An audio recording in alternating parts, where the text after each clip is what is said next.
যেটা হচ্ছে গণতন্ত্র এবং মানবাধিকার যদি নিশ্চিত করতে হয় তাহলে নির্বাচনী এখন পর্যন্ত প্রচলিত যত পদ্ধতি পৃথিবীতে আছে রাষ্ট্র পরিচালনার জন্য তার মধ্যে অন্যতম হচ্ছে নির্বাচন, অর্থাৎ জনগণের অভিপ্রায় ব্যক্ত করার একটা উপায়ের নাম হচ্ছে নির্বাচন।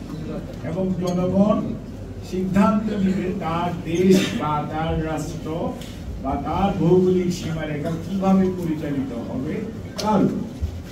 এখন আমরা সমস্যাটা হয়ে গেছে, আমরা সবাই বিচার মানি তাল গাছটা আমাদের একটা মানসিকতা হয়ে গেছে এরকম।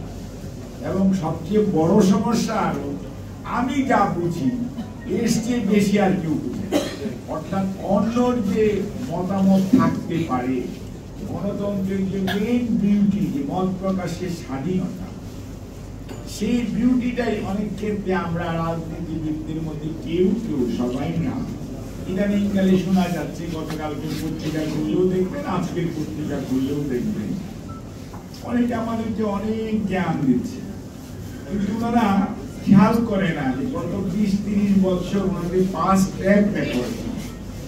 ওনাদেরকে আমরা দেখেছি স্বৈরাচার পুনর্বাসনের সময় 86তে অংশগ্রহণ করেছেন নির্বাচনে। স্বৈরাচারকে ওনারা রেটিফাই করে তাদের যত মানে নির্বাচিত সরকারকে সরিয়ে স্বৈরাচার এসছে। কেউ বলেছে আই এম হ্যাপি, কেউ নির্বাচনে অংশগ্রহণ করে বৈধতা দিয়েছে। আমরা কিন্তু এগুলো দেখেছি, দেশের মানুষ দেখেছি। আবার এই দেশের মানুষ ঐক্যবদ্ধ হয়ে হয়ে স্বৈরাচার বিরোধী আন্দোলনে অংশগ্রহণ করেছে।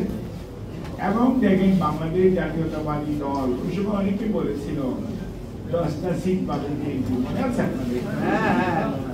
সেই সময় আল্লাহর শেষ মেহেরবানি জনগণ কিন্তু মুখ ফিরিয়ে নেয় নাই। কাশিম ভাই বললো না একটুক্ষণ আগে, বিএনপি নয়াপল্টনার গুলশানে সীমাবদ্ধ না।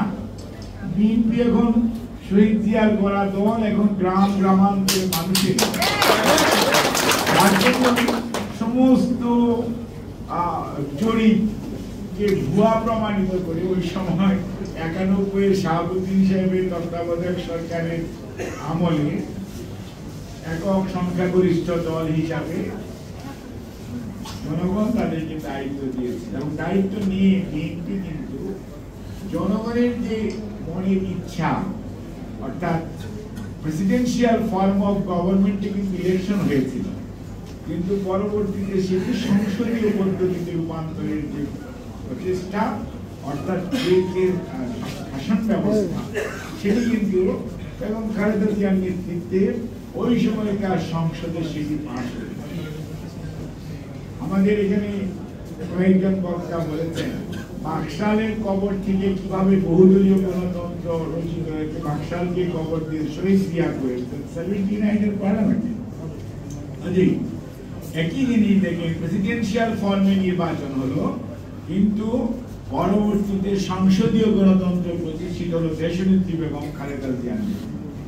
এই দুটো কথা আমি এখানে আনলাম এই জন্য, যারা আজকে দেশের সংস্কারের কথা বলেন, দেশের সংস্কার এর জন্য চিন্তা করেন, তাদের বোঝা উচিত এই practice has been started by the BNP, not by the people. যারা এখন কথা বলছে এরা কিন্তু জীবনেও কোনোদিন এই সমস্ত দায়িত্ব পালন করে নাই, তাদের ট্র্যাক রেকর্ডে নাই যে তারা কোনো সংস্কার জীবনে কখনো করতে পেরেছে, ভবিষ্যতে হয়তো করতে পারে, সেটা ভবিষ্যৎ বলে দিই।